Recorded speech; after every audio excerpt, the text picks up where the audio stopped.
John, you got it figured out yet? Share screen. Share. What have we got this time? Hey, You got it. got A it. reindeer. Right. The photographs I'm going to show you are not, they were done years, over the last 34 years, and are really for my own collection. But this is a reindeer that we made 3 or 4 years ago for Christmas. The body's about 14 inches long, legs are 6 inches, and then the head on top of it. And every year that comes out at Christmas and sits in the porch, welcoming anybody who comes along at Christmas time. Nice piece. How big did you say that was? Sorry, John? How tall is that? The feet are 6 inches, the body's 4 inches, and then you've got a neck and a head on top of that. Okay. Yeah. Nice. There is a design of this on the our club website, which I can let you have at any time. The next picture, this is some little dish vases, pencil boxes I made, or pencil vases, and they're all hollow. And these little rings you see around the center are actually the end of each one of the pencils that's in the pot. So I buy quite a number of pencils at the same time in packets, and I take one set and I insert, when I've drilled the hole, I insert the pencil in, cut it off, and keep that bunch of pencils for going around all the boxes, so that all the colored crayons are the same length when you put them in the pot to sell them. Don, what do you sell that for? What's the price on that? They go for £10, which is, what's that, $1.50, £15? $12, $15, yeah. Yeah, $12, $15. Yeah. Don, how do you drill the holes for the pencils? Right. When I've got it on the lathe, I use my dividing point on the dividing head, and I have a metal block which sits in the banjo with a very large hole, and I've got made some inserts for different drill sizes. So once I've set that up for center, I turn it round, lock into my first point, drill in, turn it. There's 8 pencils on there, so I turn that, what's that, 3 points, then drill the next one with a hand drill going through the dolly that's inside the holder. So each hole goes in square on the lathe. Don, do you have to remove the outer layer of the pencil to get the glue to stick, or anything special you do there? No, I just put them in with super glue, Okay. CA glue. And they're only in a 3/16 of an inch, something like that, because I've turned the bowl, the outside, fairly well before I do them. And then I put it in, I cut them off with just an ordinary junior hacksaw, and then just finish the turning afterwards. And then you end up with the pencil with the color of the which would be a pencil color as a little dot within the center of that dowel piece. Don, Nice touch. Yeah, Don, I can see a lot of fun with that idea, putting another row or two and all that. Yeah. Yeah, you can do. These I made for Christmas craft fairs that I used to do, and I found that they went extremely well at Christmas because it's just a little something that's different to anybody else had. Well, sometime show us the rig you use to drill the holes, please. Yeah. Yeah, I'll get that and I'll show you. Okay. Could you just I'll use bring a up another V? time. Couldn't you use Yeah. just a V in your banjo, a V groove, and just lay the drill in there? So We could. You could, but then your drill's going to be touching that groove. Another item that you should be looking at maybe is a drill wizard from Wenway. what's that? I don't know. I'll show you what I make and how I do it. I'll bring the piece in and show it on camera next week or Next whenever slide. we've got time, whatever happens next week. So I'll go to the next one. These are two little pots I made. This one on the right is English yew. The one on the left is white oak, brown oak. And you buy these inserts. We used to buy these from Craft Supplies. And they're hollowed out, not quite like Jimmy Clue's Jim. They are following the contour of the outside shape. And then they're a rim put on the top, and then these are just super glued on. And of course, they've got a button connection. Again, a nice seller for Christmas. This was a gavel I had to make for the Mayor of Havant when she took office a while back. And as you can see, it's actually 2010, 2011. Remember I did that pestle and mortar with the ceramic worktop?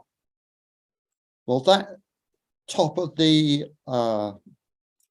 gavel is made out of that same material as per the knob and also the finial on the end of the handle.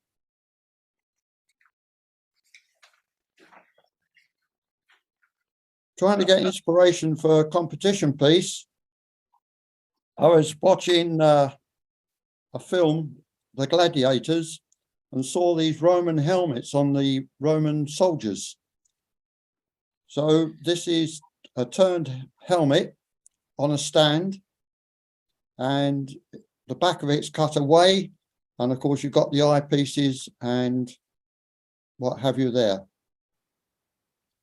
That's just for fun, And that piece. competition piece. Okay. This was an extraordinary pen. I was asked if I could turn coconut beans. And these are all coconut beans put together in an epoxy. And that was the final result of it. But that's not the only pens I make. There's a load more there. Rifle pens, click pens, and normal slimline pens. So I guess you sell those too. I sell those too, yeah. What do you sell those for? The rifle pen, which is at the top here, they go for £25, and the others go for £10.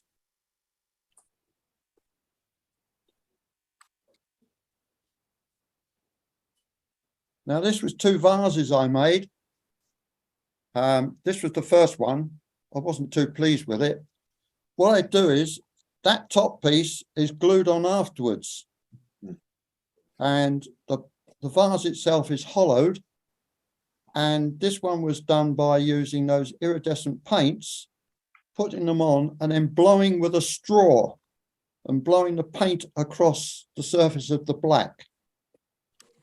And then the top is made to fit the top of the vase and then is cut out. This one shows a lot better cutting out before it is fixed onto the top. And then I finish off the top of the bowl whilst it's still on the lathe before taking it off and finishing the bottom. How tall is that? Again, they're hollow. But by doing it this way, you've got a much better, tells me the connection is unstable. The top is quite hollow, so you can get in there quite well with your hollowing out of the piece. How tall are they? This one is a vase I made with the wooden flowers in, and of course I photographed it in the garden. There's a vase which is hollow again, and I use colouring technique on it of just spirit dyes straight onto a piece of ash to give the colours. Again, that was quite a long time ago. Yeah. That's another hollow vessel. This is a hole in the vessel. And as you can see, it's got the natural edge round the top of it. Oh, nice. That was, and that was turned wet. And what I did was I couldn't finish it in one day, so I filled it all up with the sawdust off the floor, covered it in cling film, and went back the next day, and it hadn't moved, which was rather pleasing when I was turning it. Looks almost like you curled it over, like you would metal. Yeah, no, it is actually turned Yep. by going rolling the top over and going back Nice. underneath. Nice.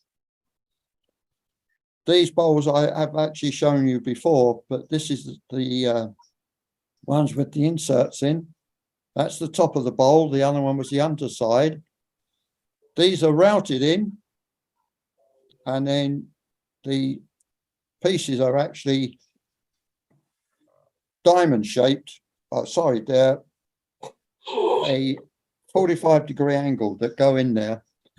And or if you've got a square piece of wood, absolutely square, cut it straight down to 2 diagonals, and then you can glue it in there. And then when you turn it, this is the shapes that you get on your inserts when you turn the bowl.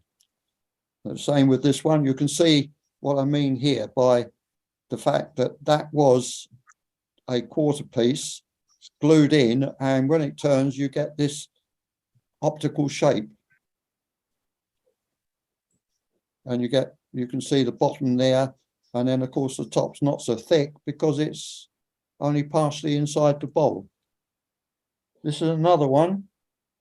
This is involuted turning for the pedestal with a textured rim using these Robert Sawbury texturing system, and painted black before the bowl is turned. So I've turned the top bowl as a disc, and then shaped it, painted it black, and then turned it so that any paint that might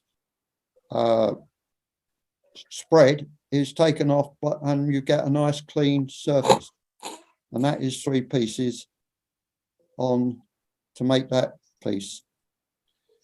This is a goblet, and that stem is 5/16 of an inch diameter. It has, I started off with a straight piece of sapele. I drilled a hole through it, and then I turned a piece of ash, and to the size that it would fit right down through the stem, and then I turned the stem round to a cylinder, and then of course I did the candy twist on all the way down. That is 8 inches tall, holding the goblet on the top with a base. So that's essentially handwork, and you carve through the sapele down to the ash. Was that the plan? That was it. I took it straight down to the ash so that you could see an insert through the, looking like a spring, if you like, right the way through. That's a very good idea.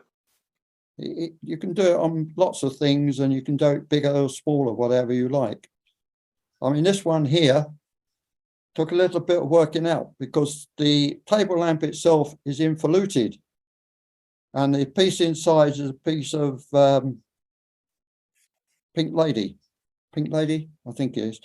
And that was done with a double candy twist, but it was to get it to fit inside the vase, the candlestick. So what I did was, after I turned the inside and I split it, I joined 2 pieces together, or I joined 4 pieces, but only glued 2 of them together, so it became 2 sets of 2.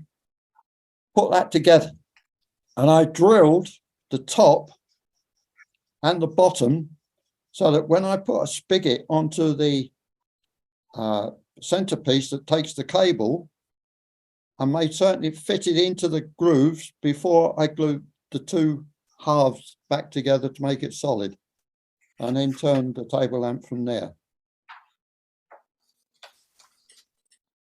This is a Paduke bowl square. This is actually turned square. It's not been cut afterwards. And there's another one which is in oak. And just to show you, it's sitting on its floor. The bowl does not touch the table. It sits on its 4 feet. And that is, as I say, turned literally square. It's a little bit hair raising, especially when you come to the sanding, because you have to watch your fingers very carefully with this. So it's, you don't really turn it.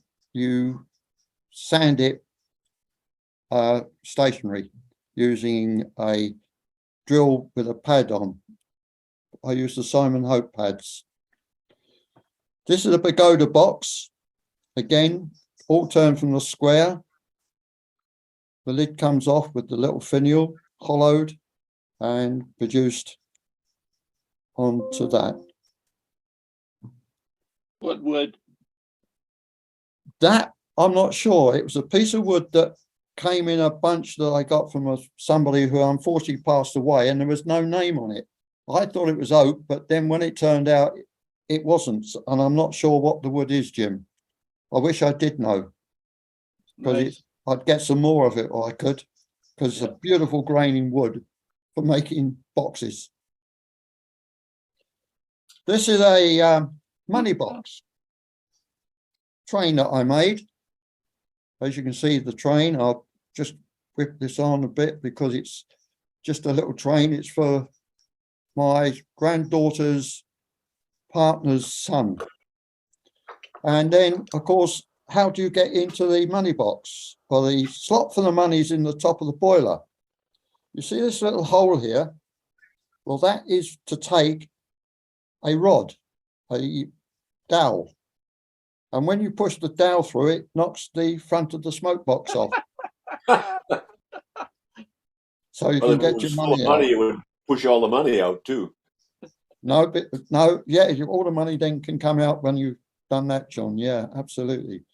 And then there's another train here based on the American West. Oh, that was the only one of that. I thought I had more. Yeah, there's just the one of that one. And I called that Fergus. Sorry? Now, does that piston actually action? Is that piston action? Yes, I mean, yeah. They go round and it works out of the pistons. And the bell rings up here through the cab. And I've actually put a nameplate on here and I call it Fergus. Michael will know where that is. It's out in Canada. But yes, it all works. It's got a cattle grid on the front here. And the bogie turns with a little spigot here. So how many pieces of turning are in that? 20, 30? Oh, I don't know. 1, 2, 3, 4, 5, 6. Well, yeah, probably 20 or 30. Yeah. With the handrails bolted on as well.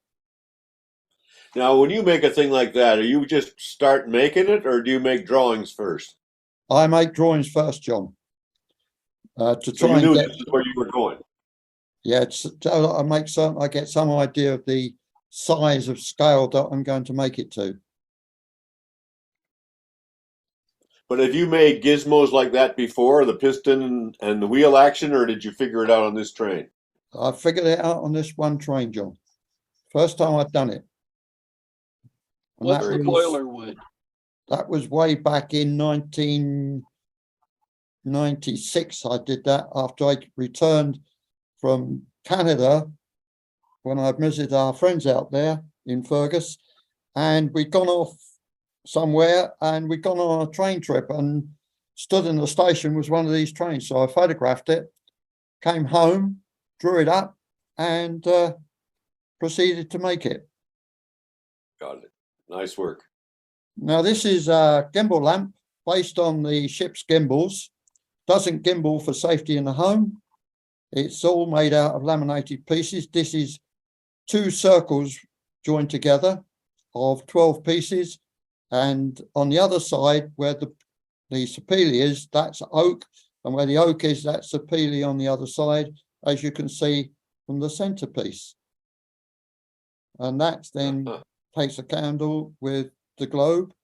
As I say, it's done for safety in the home. So based on the gimbal, and you can see that was 2011, that was. What's the upside down finial on the bottom? The finial on the bottom? Yeah, is that That would be on a normal ship's gimbal, that would be the lead weight to keep it upright as the ship rolls, so your light stays upright. but you made it of wood, right? I made it of wood, yeah, it's not metal. This is a temple clock that I make. This is about 6-inch diameter, 5 inches diameter with a pinion and a center clock.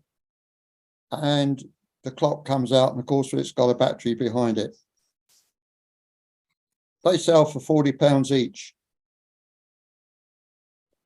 This is another one I did for a lady. It's a company I do a lot of work for, and she asked if I could make a clock for her new home because she was moving. So I made up this ring with these segmented divisions, made the clock, but it's only a single. It's not like the gimbal lamp. It is purely a single ring and a plinth. And that she sent me the photograph sitting on a mantelpiece with the fireplace in the background. Now this is a stool. I made these back in 1986, and in my lifetime I have made 100 of them. Again, the ring is made out of two rings made up of 6 segments, and they are faced and glued together again with the segments joining halfway. Same with the bottom. I turn the top with a recess to take the cushion. The bottom is just turned, and the way I held these was I made myself a faceplate which had 4 holes in, and the 4 holes lined up with the pillar holes so that I could screw it onto the faceplate and turn after, because to start with they are in lengths of wood, and the first screws go into the waste wood which gets turned off. So when you turn it over, you can use the screw holes, and then you drill the holes for the pillars afterwards after you've marked them up, which again I made a template to cover that. These are 14 inches diameter. The pillars are 6 inches. The 2 rings are 2 inches, and it has 3 little button feet of 1 inch. So that's 6, 8, 10, 11 inches of wood, and the cushion on top, which I do the upholstery for, using high density foam and buttons I got made by an upholsterer. And then I just screwed them in with 3 screws into the recess of the stool. And they sold, in those days, they were selling for £80 each. A lot of work for £80. This is a Georgian egg stand. It's one of the first things I tried to do with copy turning, and I've never got rid of it because they are not identical. I was getting to the pitch of knowing how to do it, and each one of these, when you start off back in 1984 learning, you think you know it, but you don't, and that's what's happened here. So these 6, and I can see it sitting here now where I'm sitting in the front room, my lounge, and that's what they are. That's a Georgian egg stand. It makes them unique, Don.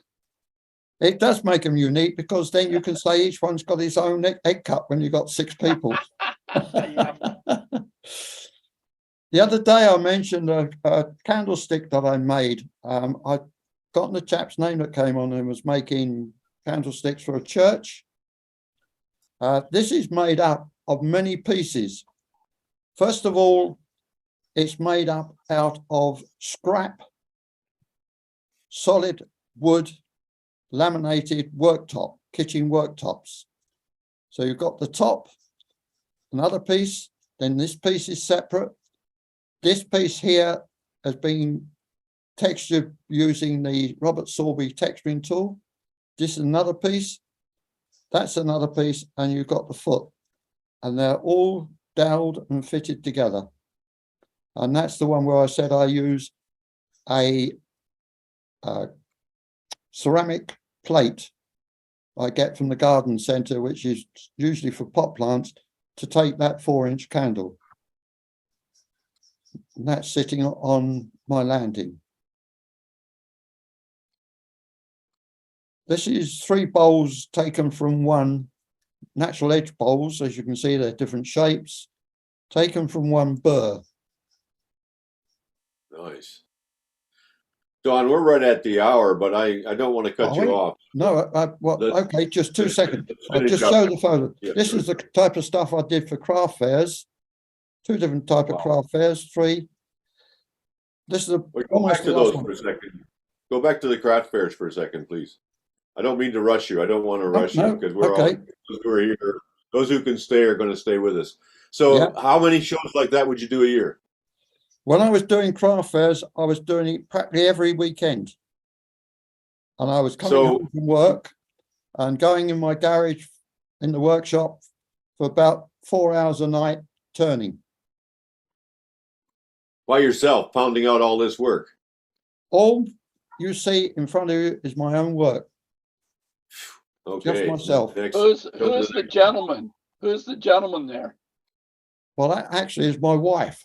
Oh, I'm sorry. I apologize, Don. I'm going to I mute thought you. it was you with hair. No, there she is I'm again. going to have to mute you. Yeah. You can see the stools are there, look, that I'd make. And some pyrography on a platter. Oh, what happened there? Have we gone? Nope. No, we're here. And we're seeing the slide of the in a tent. This There's is the next one. This is another one that I did, and that's the lathe I used to take with me. This was a 3-day show, and I used to demonstrate at the show. Wow.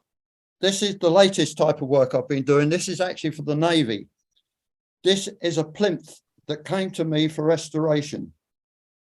As you can see, it's in a very, very sorry state. The statue that goes on it was worth £20,000, solid silver. I'm going to show you that now. There she is. And there's the plinth already done. And she is Britannia. Absolutely beautiful. And that is my piece of resistance. This, I made a plinth for this cup in just 3 days because it had to be taken to Buckingham Palace on the Monday and I was asked to make it on the Friday. So on the Sunday, I went to this person's house who was the silversmith so that we could have this label put on and present it to the Lieutenant Commander who came to collect it, who was going to deliver it on the Monday morning at Buckingham Palace for the christening of Prince George on the following Thursday. So that was the piece. Nice stuff. So that just shows you some of the stuff that I have made. I'll stop the share. That's some of the stuff I made over the last few years. I hope it's inspired and showed you the type of stuff that I do here. Really nice work. Thank you very Good much. show. I also saw you had a bunch of earring stands there. And sometime we'll have to talk about those maybe. Yeah, I've done singles, doubles, and triples. And they used to sell like hotcakes as well. Yeah. Yeah, lots I of see. different things, pens, lace bobbins. I mean, lace bobbins by a dozen. But quite a number of bowls. But my main thing was making stuff that was unusual rather than usual. Any you other certainly have questions? Nice job, Don. Nice job. Thanks, Darryl. I appreciate all your comments. I very really good, do. very interesting to see all of that. Well, it's when I come on here when I first started, and I've watched all you people, and I'm inspired by a lot of the stuff that you do. But I got to the point in my life at 85 years old that I'm not going to do very much more. I just want to do what I want to do. And I just want to show what happens over here, mostly with our club. It's very good. Thank you very much. No, Well done, Don. Very Well done. interesting. Thanks, Mike, Donald. thank you very much, Ron. Yeah, thanks a lot. Thank you. Lovely. Wood shop. Thank God for wood.